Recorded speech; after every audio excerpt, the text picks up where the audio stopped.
വന്നിരിക്കുന്നത് കുത്താമ്പള്ളി എന്ന് പറയുന്ന നെയ്ത്ത് ഗ്രാമത്തിലേക്കാണ്. എൻ്റെ വീഡിയോ ഇഷ്ടമായ ലൈക്ക് ചെയ്ത് ഫോളോ ചെയ്ത് എന്നെ സപ്പോർട്ട് ചെയ്യും.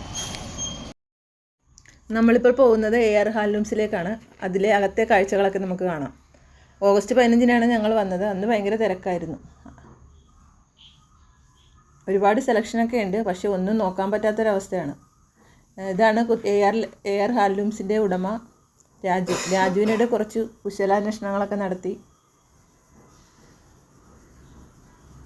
തിരക്ക് കാരണം നമുക്ക് നോക്കിയെടുക്കാൻ പറ്റാത്തൊരവസ്ഥയാണ്. ഒരുപാട് നല്ല നല്ല കളക്ഷൻസും കസവ് സാരികൾ, ഹാൻഡ്ലൂം സാരി, അങ്ങനെ പല ടൈപ്പ് സാരികളുണ്ട് ഇവിടെ. ഒത്തിരി ദൂരത്തു നിന്നൊക്കെ ആൾക്കാർ ഇവിടെ പർച്ചേസ് ചെയ്യാനായിട്ട് എത്തുന്നുണ്ട്. എന്തായാലും ഈ തിരക്കിനിടയ്ക്ക് നമ്മൾ ഉദ്ദേശിച്ച കാര്യങ്ങളൊന്നും നടന്നില്ല. എന്നാലും അത്യാവശ്യം 1-2 സാരിയൊക്കെ വാങ്ങിച്ച്. ഇവിടെ ഒരുപാട് കടകളും നെയ്ത്ത് ശാലകളും ഉണ്ട്. പിന്നെ ഓണം അനുബന്ധിച്ച് ഭയങ്കര